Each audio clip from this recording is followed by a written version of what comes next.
I think being famous causes mental illness. This is not normal with me. I can go anywhere in the world and everybody, then people crowd around me. And that is not normal.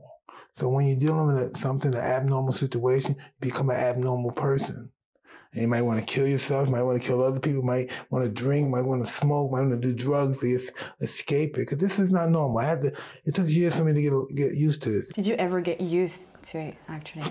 Well, sometimes you think this is going to be cool, and it's not. You know, at first you're like, yeah, I'm the big shot. Then you're like, whoa, hey, this stuff got to stop. Hey, I want to live my life. Hey, I want to hang out. I want to walk the street with my kids. I want to take my kids to school. And then it gets like a little, hey, this is not cool. And there comes a time, I know every entertainer that's the biggest in the world said, hey, stop. But it can't stop. You can't stop it. Hi, this is Mike Tyson for the BRUT. Why do you say BRUT? Why BRUT? Because we are brute. Okay. You talk about BRUT as far as amongst, yeah, BRUT. Oh, that's deep. That's deep. That's really heavy. Do you think that boxing, in a way, saved you? 100%. I can't. If I was to say no, that would be a lie. I just think boxing was.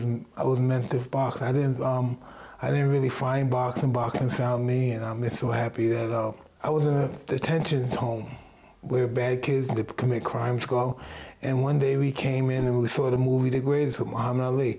Then the movie went off, the lights came on, and he walked in. And as soon as I saw him, I said, I want to be like him. And that's how all this began. Mike Tyson! You were the world's youngest heavyweight champion. You won everything. You're now 57. Why are you still here? What makes you stay? I guess this is what I want to do. I love fighting. I love staying in shape. I love nutrition. I love being healthy. I want to do this as long as I can until I die. So the passion never goes away? You know what never goes away? The call of the people that want you to fight. The people want me to do this, and that caused me to want to do it. If they believe in me, I believe in me. If they believe I can do it, I believe I can do it. Don't you want sometimes to just enjoy your free time? You've been fighting all your life long. Well, that is my free time. You know, me doing nothing, that's not free time, that's boredom. Have you ever feared someone in the ring? Everybody I fought, I feared, but I was never intimidated. There's a big difference of being afraid and being intimidated. Being afraid is normal, it's natural. We can overcome fear, but to be intimidated, you can't overcome intimidation. In one of your interviews, you said that you used to hate yourself. And my question is, how can one be that good in the ring if not at peace with themselves? Well, that's how one could be that good, by hating themselves. You know, always trying to achieve, to find love within themselves. Has it changed since then? Do you still hate yourself, or are you at peace today? I don't think I'm ever at peace, but I think I live a healthier life than I ever did, yes. At one point of your life where things were kind of going wrong for you, you discovered a new passion, reading, and you discovered a French author. If you remember, it was Alexandre Dumas with The Count of Monte Cristo. Oh, yeah, I did that. Listen, I was in prison, I read that book, and it was like my life. You know, people threw you in prison, forgot about you, and you had to recreate yourself, and that's what he did. It's been Dante. Did it bring peace to you to read that was new for you? No, well, mostly to read about him because he was a black author. And not many people knew that he was black. He wrote The Three Musketeers, The Count of Monte Cristo, and some other books as well that was very prominent. And he gave me pride. So most of your time, what you would do in this place where you don't have a lot of things to do was reading? That's all I did, yeah. That's all I did. Because in prison, there's only two kind of people. The people that want to get in trouble and the people that want to read. And the people that read rarely intertwine with the people that want to get into it. They know each other, we talk back and forth, but it's not like a connection there. Of course, no one wants to go through that in their life, but was it helpful in some way? Because it... Oh, it's the best, what I did, 3.5 years, the best 3.5 years of my life. For real? I learned who I was, yeah. It feels like you're living like a second life, so different than probably the previous Probably a 10th or 5th life. I lived so many lives. I'm just very grateful to have the opportunity to do that. Many people only had the opportunity to live a half a life. I lived probably 20 lives. I'm just very grateful. I live a life of gratitude now. Early in my life, I had a lot of dark thoughts. You know what I mean? My dark thoughts, they come to dominate you. And you're in that dark world, and my life has changed. I have so much to be happy for and to be grateful for. I'm very grateful for my life. This young Mike Tyson, who had some really tough inner fights, now that you're wiser, as you said, what would you tell him? No, just tell him all this is going to be over soon. You're not going to think like this forever. You know, I used to think different forever. You know, I never thought I was going to live long because of where I came from, where my humble beginnings were.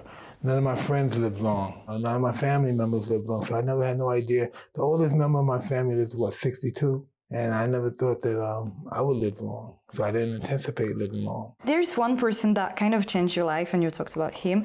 It is D'Amato, your first coach. Could you tell us why you say he changed your life? Because he believed in me more than I believed in myself. I didn't believe that I was going to be this great fighter, conquer the world, have all this money, have all these women, going to have everything you want. Nobody would ever say no to you. He would say these things. Because there's going to come a time no one's going to ever say no to you. So you have to learn how to decipher the good people from the bad, because that time's going to come when no one's going to ever say no to you. I knocked out a guy in 8 seconds. He said that wasn't good enough. The guy could have hit you if he was smarter and tougher. 8 seconds. You know how long 8 seconds is? And he still said I made mistakes.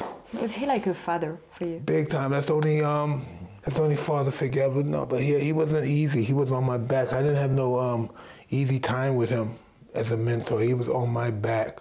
New generations still look up to you, still admire you. Are you aware of this, and is it a source of pride or is it a burden sometimes? I don't look at it as prideful. I just look at it as I'm just grateful that me is happening to. You know, some guy that's 10 years old, 15 years old, even 20, they never saw me fight before, but I guess their parents play videos, this is Mike Tyson, this, and I'm very grateful, you know. That's not going to happen to too many people on the planet. I mean, it's very grateful. Sometimes I think my life is a dream. How so many people know how do these kids in the 5th grade know who I am? We're now in the south of France at the Mouratoglou Academy. Why are we here? Well, we're here pretty much to support Patrick, all his gala and his great training camp, which my daughter is a part of. Your daughter has been playing tennis for a long time? Since she's been 3, she's 15 now. Are you proud of her? Oh yeah, I'm proud of her, and I'm proud of that we had the opportunity to get in contact and become friends with Patrick, and he's just taking it to the next level. You're planning to fight in a few months' time. On November 15th. You know what I'm talking about. Mike, you're 57, he's 27. I'm sorry to talk about age, but that's a fact. How do you get ready for this fight? Is it an everyday discipline? And since you're not in your 20s anymore, does it require more effort from you? No, not really. I'm just looking excited to do it. I've been training. Our training been going well, and I'm waiting to start sparring and stuff. I'm very excited to do it. Mm-hmm. Very excited, yes.